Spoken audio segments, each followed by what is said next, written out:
अमर bell.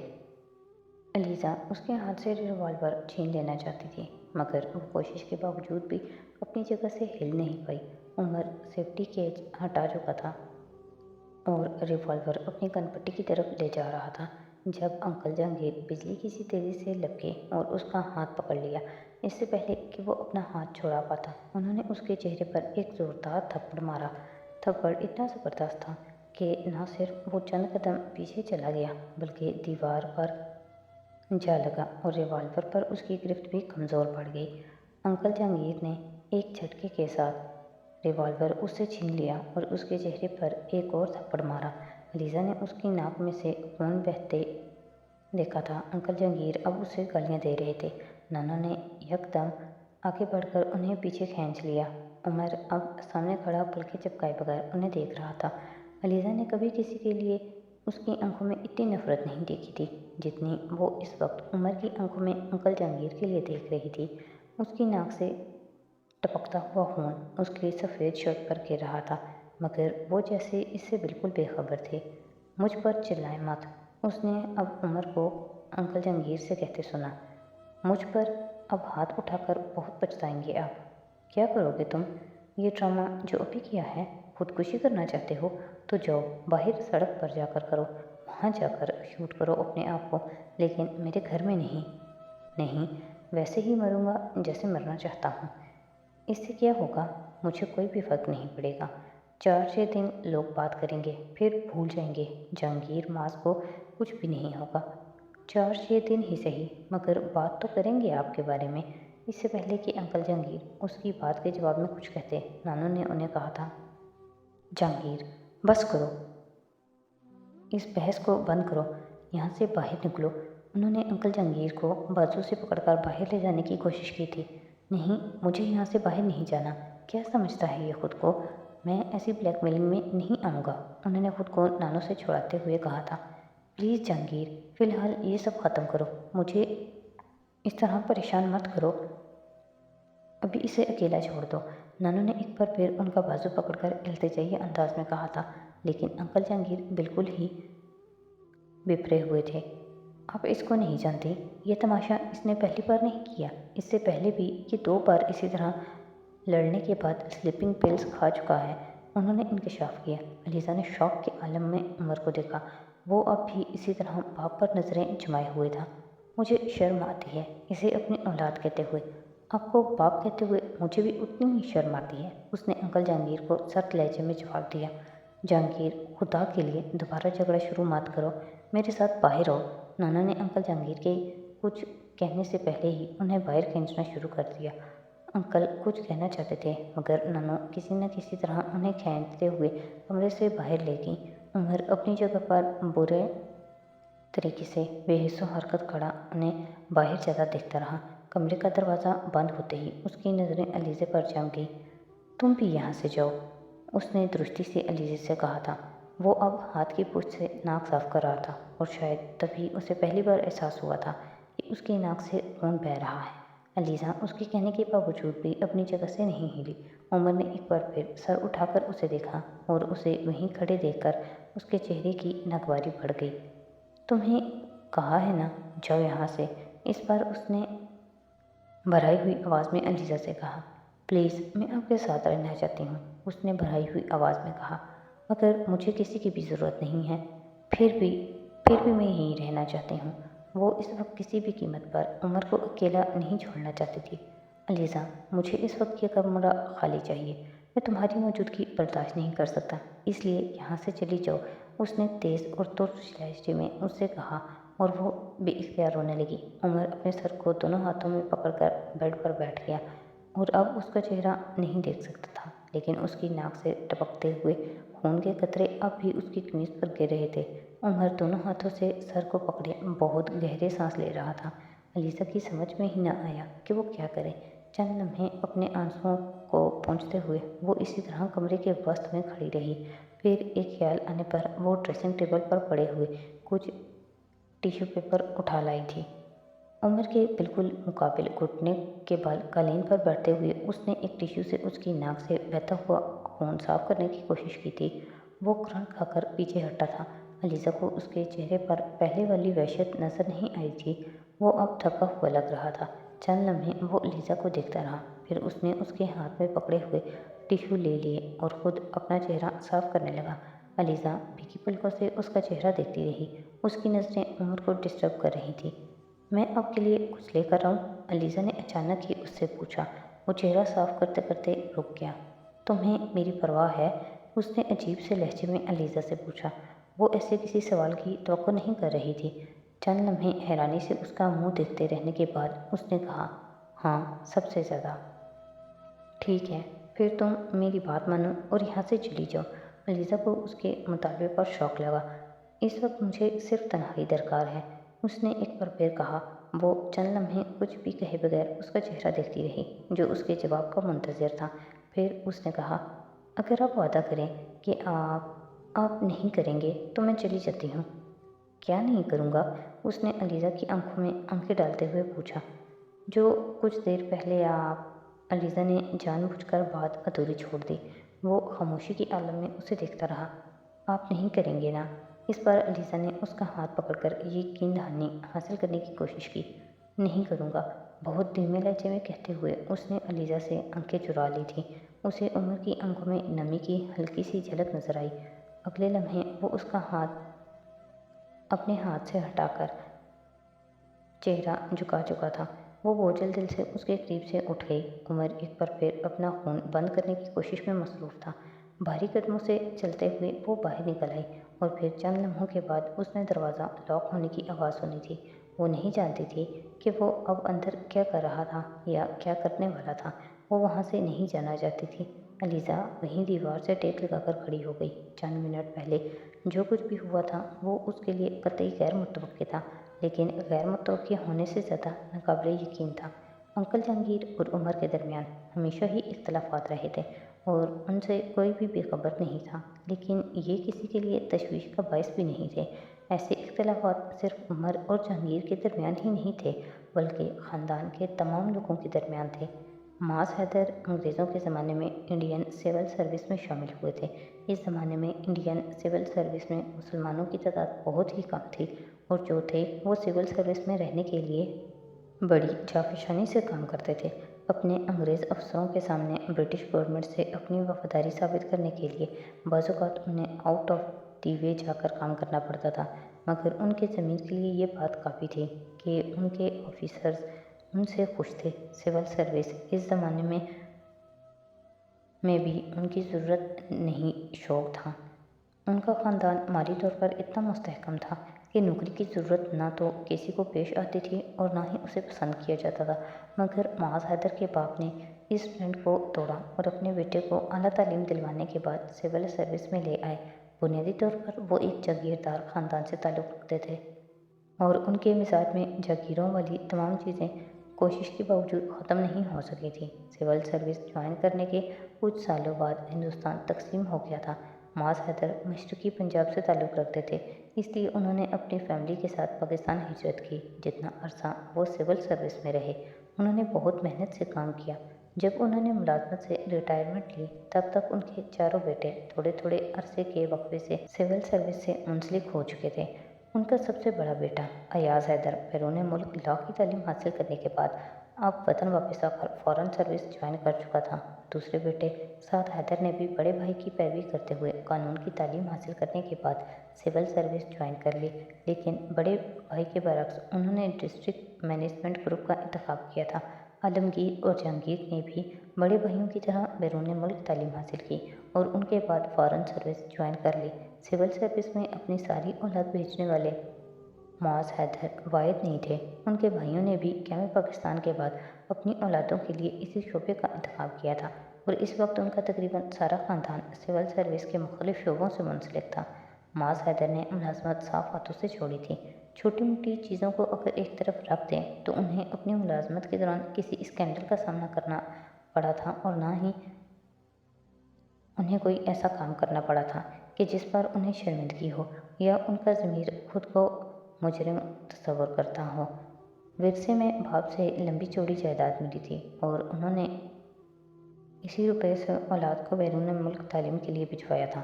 लेकिन बैरून मुल्क क़याम के दौरान उनके बेटों की मुकम्मल ब्रेन वॉशिंग हो गई थी। वो चारों ज़िंदगी के एक नए नज़रिए देखने लगे थे।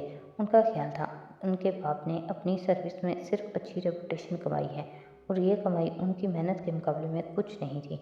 इन चारों ने सिविल सर्विस ज्वाइन करते हुए अपने जहन में कुछ और मकासद रखे थे और फिर उन्होंने हमेशा उन्हीं मकासद के हसूल के लिए काम किया था। चारों ने अपनी सर्विस के दौरान हर तरह की करप्शन की, मगर इसके बावजूद वो फैमिली बैकग्राउंड और ताल्लुकात की वजह से ऐसे अहम ओहदों तक पहुंच गए थे जिसकी मिसाल सिर्फ पाकिस्तान में ही मिलती थी। माज हैदर से गलती ये हुई कि उन्होंने कभी अपनी औलाद के जहनों को पढ़ने की कोशिश नहीं की। उन्होंने खुद को ज़रूरत से ज़्यादा लिबरल जाहिर किया था। उनकी मसरूफियत हमेशा उनके अपने बच्चों के साथ राब्तों में आड़े आती रही, मगर उन्होंने उसकी ख़ास परवाह नहीं की। उनका ख्याल था कि वो बच्चों की आइडियल तरबियत कर रहे हैं। उन्होंने उन्हें दुनिया की हर नेमत दे रखी है, इसलिए वो हर लिहाज से एक मिसाली बाप हैं। बाद में भी बेटों को किसी चीज़ से मना करने के बजाय उन्होंने उस चीज़ की ज़रूरत महसूस करते हुए उन्हें हर काम की इजाज़त दे दी थी।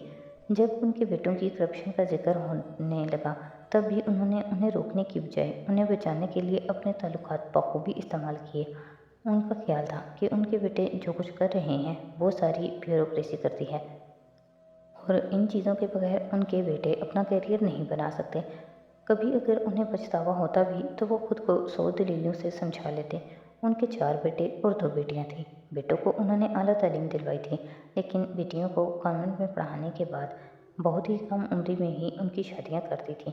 उनके बेटे और बेटियां माली लिहाज से जितने आसूदा थे, निजी ज़िंदगी में उतने ही ज़्यादा मसाइल का शिकार थे। उन सब के बड़े भाई अयाज ने बैरून मुल्क तालीम के दौरान ही उनकी मर्ज़ी के खिलाफ अपनी मर्ज़ी से एक यूनानी लड़की से शादी कर ली थी। 1 डेढ़ साल ये शादी किसी न किसी तरह चलती रही, फिर दोनों में तलाक हो गई थी। पाकिस्तान आने के बाद उन्होंने सिविल सर्विस ज्वाइन करने के बाद माँ बाप की मर्ज़ी से दूसरी शादी की। ये शादी कुछ अरसा तो अच्छी तरह चलती रही। उनके 3 बेटे और 1 बेटी हुए भी, फिर भी कुछ अरसे बाद उन्होंने छुपकर एक और शादी कर ली। इस पर उनकी बीवी एक ईरानी औरत थी। इस शादी का इल्म होने पर ख़ानदान में बहुत हंगामा हुआ, क्योंकि उनकी दूसरी बीवी का ताल्लुक माज हैदर के अपने ही ख़ानदान से था। ख़ानदान के बहुत ज़्यादा दबाव पर उन्होंने उसे तलाक दे दी और इसके बाद उन्होंने कोई और शादी करने की कोशिश नहीं की, बल्कि किसी न किसी तरह अपनी दूसरी शादी को निभाते ही आ रहे हैं। उनके तीनों बेटों में भी अब सिविल सर्विस में आ चुके हैं। दूसरे बेटे साद ने भाई के नक्शे कदम पर चलने की बजाय माँ बाप की मर्ज़ी के मुताबिक ख़ानदान में ही शादी की। 8 साल तक ये शादी चली, फिर दोनों के दरमियान इख्तलाफात तलाक तक जा पहुँचे। साद हैदर ने दोबारा माँ बाप के इसरार के बावजूद भी दूसरी शादी नहीं की। उनके 2 बेटे थे और वो दोनों बेटे अपनी माँ के पास थे। तीसरे बेटे आलमगीर ने अपनी मर्ज़ी से शादी की थी और उनकी शादी तमाम तर इख्तलाफात के बावजूद भी अभी तक कायम थी। उनकी 2 बेटियां और 2 बेटे थे। चौथे बेटे जहांगीर ने पहली शादी अपनी पसंद की थी। 11 साल शादी कायम रही, फिर दोनों के दरमियान तलाक हो गई। जहांगीर ने अपनी बीवी के इसरार के बावजूद उमर को अपनी बीवी के हवाले नहीं किया, बल्कि अपने पास ही रखा। तलाक के 2 ही माह के अंदर उन्होंने दूसरी शादी कर ली। इस बीवी से उनकी 2 बेटियां थीं। कराची की एक मॉडल से कुछ अरसा पहले उन्होंने तीसरी शादी कर ली थी। उनकी बड़ी बेटी हसीना अपने बाकी बहन भाइयों के मुकाबले कदरे पुरसुकून ज़िंदगी गुजार रही थी। उसके 2 बेटे और 2 बेटियां थीं, जबकि सबसे छोटी बेटी समीना को शादी के कुछ अरसे के बाद तलाक हो गई थी। अलीज़ा को उसकी मां ने अपनी तहवील में ले लिया था, मगर दोबारा शादी करने के बाद उसे अपने माँ बाप के पास ही छोड़ गई थी। माज हैदर और उनकी बीवी ने अपने बच्चों की निजी ज़िंदगी को ख़ास तौर से नाकाम होते देखा था और उन्हें हमेशा ये हैरत होती थी कि उनकी तरबियत में ऐसी कौन सी कमी रह गई थी कि जिससे उनकी औलाद को ज़िंदगी के अहम फैसला करते हुए बहुत से मसाइल दो चार थे। उमर जहांगीर और उसके बाप की तरह माज हैदर के सारे बेटे ही अपनी औलाद के साथ अच्छे ताल्लुकात नहीं रख पाए थे। यही वजह थी कि अलीज़ा वक्तन फ़वक्तन उमर और जहांगीर अंकल के दरमियान होने वाले झगड़ों के साथ अपने दूसरे अंकल्स और उनकी औलादों के दरमियान होने वाले झगड़ों से भी आगाह होती रहती, मगर उसने कभी किसी झगड़े को इतना शदीद होते नहीं देखा था। और फिर क्या उमर ये सब कर सकता है? उसे कमरे से बाहर आकर भी यकीन नहीं आ रहा था कि उमर ने खुदकुशी की कोशिश की थी। क्या इतनी मामूली सी बात पर उमर खुदकुशी कर सकता है? और अंकल जहांगीर कह रहे थे कि उसने पहले भी 2 बार स्लीपिंग पिल्स। लीजा ने कुछ बेचैनी से कमरे के दरवाजे को देखा था। उमर ऐसा नहीं था। उमर कभी भी ऐसा नहीं था। फिर अब उसे क्या हो गया है? उसने दरवाजे और फर्श के दरमियान वाली दर से कमरे की रोशनी को देखते हुए सोचा। ये 4 साल पहले वाला उमर तो नहीं है। ये तो वो आगे कुछ सोच नहीं सकी थी।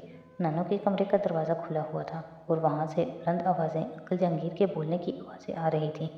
मैं कोई अनोखा काम तो नहीं करना चाहता। हमारे ख़ानदान में वो कोई पहला तो नहीं है जिसके लिए ऐसा सोचा जा रहा है। क्या अयाज ने अपने बेटे की शादी खुद को बचाने के लिए नहीं की थी? और उसके बेटे ने तो कोई एतराज़ नहीं किया। आप बताएं, क्या वो खुश नहीं है? उसकी बीवी उसे कहाँ से कहाँ ले गई और इस वक्त वो प्राइम मिनिस्टर सेक्रेटरीट में बैठा है, ऐश कर रहा है। क्या साद और आलमगीर ने अपने बेटों की शादी अपनी मर्जी से करके कोई फ़ायदा हासिल नहीं किया? और अगर मैं भी ऐसा करना चाहता हूँ तो क्या गलत है? खाली खुली अफसरी हासिल करने से कुछ भी नहीं होता। जब तक ऊपर हाथ पकड़कर खींचने वाला ना हो, आप कुछ नहीं कर सकते। उसका ख्याल है कि उसे अभी तक जो कुछ मिलता रहा है उसकी अपनी काबिलियत की बुनियाद पर मिलता रहा है। मैं अगर उसके पीछे ना होता तो उसे पता चल जाता कि ये कितने पानी में है।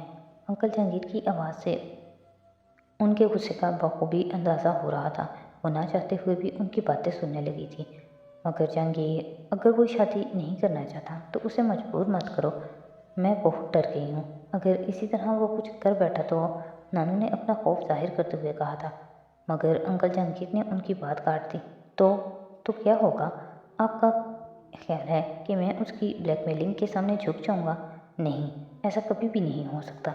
जहांगीर, वो तुम्हारा इकलौता बेटा है। तुम अंकल जहांगीर ने एक बार फिर नानू की बात काट दी थी। अगर इकलौता बेटा मेरे काम नहीं आ सकता तो मुझे ज़रूरत नहीं है ऐसे इकलौते बेटे की। मेरी तरफ से वो भाड़ में जाए। जहांगीर, ऐसे मत कहो। क्यों ना कहूँ? मैंने तो उसे दुनिया की हर लग्जरी दे रखी है, और आज से नहीं, बचपन से। और ये मेरी एक भी बात मानने पर तैयार नहीं है। वहाँ शादी नहीं करना चाहता तो फिर कहाँ करना चाहता है? वो लड़की अच्छे किरदार की नहीं तो फिर मैं उसे एक और लड़की दिखा देता हूँ। ये वहाँ शादी कर ले। मगर नहीं, ये वहाँ भी शादी नहीं करेगा। ये ऐसी किसी जगह शादी नहीं करेगा जहाँ मैं उसकी शादी करना चाहता हूँ। उसे लगता है बाप उसका सौदा करना चाहता है, इसलिए ये बाप को कोई फ़ायदा नहीं पहुंचाएगा। हाँ, बाप उसका मुलाजिम है। वो उसे सारी उम्र फ़ायदे पहुंचाता रहा है और पहुंचाता रहेगा। जहांगीर, तुम इस मामले में ज़िद ना करो। जवान औलाद से ज़िद करना ठीक नहीं है। और फिर जवान बेटे से तुम समझते क्यों नहीं? वो तुम्हारी बात नहीं मानता तो उसे उसके हाल पर छोड़ दो। इस तरह उसके पीछे मत पड़ो। आज उसने जो कुछ करने की कोशिश की है उसने मुझे दहला दिया है। आप खौफजदा मत हो। ये पहले भी दो बार ड्रामा करने की कोशिश कर चुका है। अंकल जहांगीर, आप भी तल्ख थे। अगर वो पहले भी 2 बार यही कोशिश कर चुका है तो तुम्हें ज़्यादा फिक्रमंद होना चाहिए। इसका मतलब है कि वो वाकई इस हद तक जिद हो चुका है कि इस आखिरी कदम को उठाने से भी गुरेज नहीं कर रहा। नानू ने अंकल जहांगीर को समझाने की कोशिश की थी, मगर वो कुछ भी सुनने को तैयार नहीं थे। आप उसे मुझसे बेहतर नहीं समझती।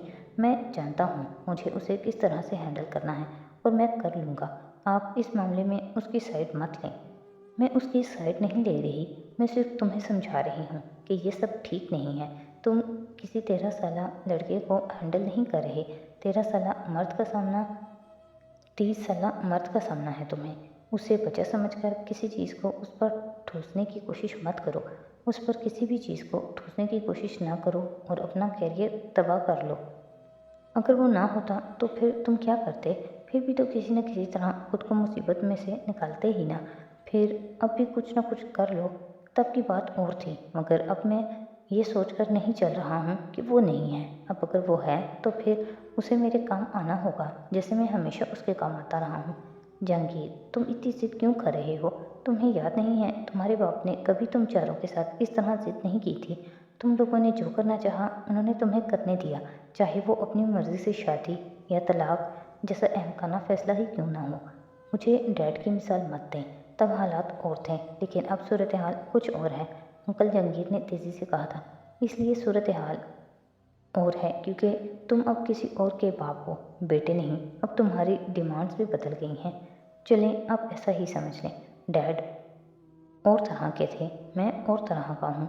जहांगीर, अभी उसे छोड़ दो। तुम उसके पीछे किस हद तक भाग सकते हो? उसे मजबूर करोगे तो वो यहाँ से चला जाएगा। फिर क्या करोगे? कहाँ कहाँ उसके पीछे जाओगे? आप उसे समझाने की बजाय मुझे समझा रही हैं। मैं उसे भी समझाऊंगी, मगर तुम खुद को थोड़ा ठंडा तो करो। मैं तुम्हारी तरह उसके पीछे पंजे गाड़कर नहीं पड़ सकती। अभी उसे कुछ भी मत कहो। अभी उसे उसकी मर्जी के मुताबिक जो वो चाहे वो करने दो। कुछ अरसा गुजर जाएगा तो उसका गुस्सा भी ठंडा हो जाएगा, फिर मैं उससे बात करूंगी। नानू अंकल जहांगीर को समझा रही थी, मगर वो कुछ समझने पर तैयार नहीं थे। वो अपनी जिद पर अड़े हुए थे। अलीज़ा ने एक बार फिर दरवाजे को देखा। कमरे में बिल्कुल खामोशी थी। पता नहीं वो अंदर क्या कर रहा था। फिर उसे पता नहीं क्या ख्याल आया और वो लॉन में चली गई। उमर के कमरे की खिड़कियाँ बाहर लॉन में खुलती थीं।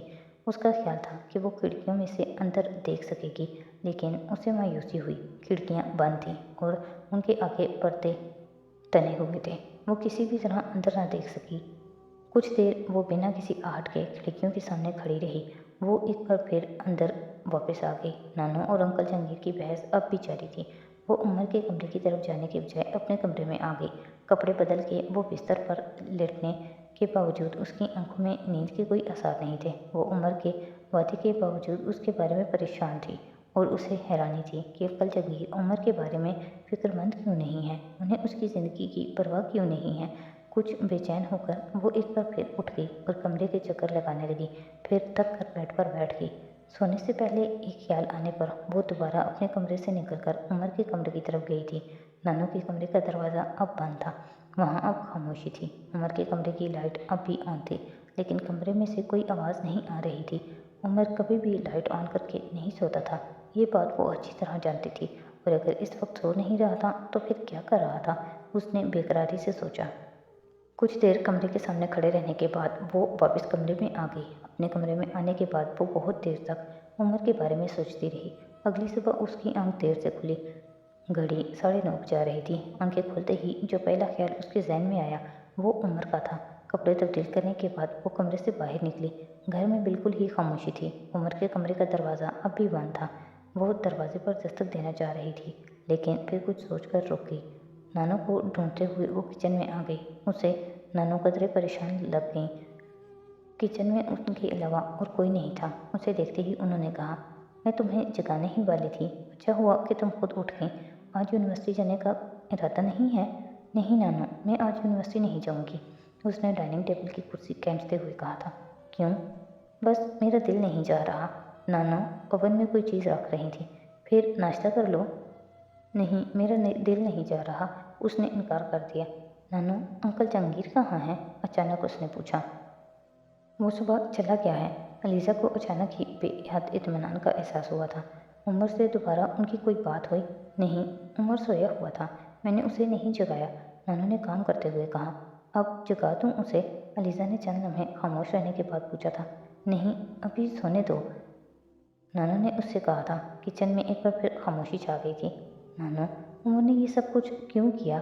उसने कुछ देर बाद पूछा था। नानू चंद लम्हे उसका चेहरा देखती रही।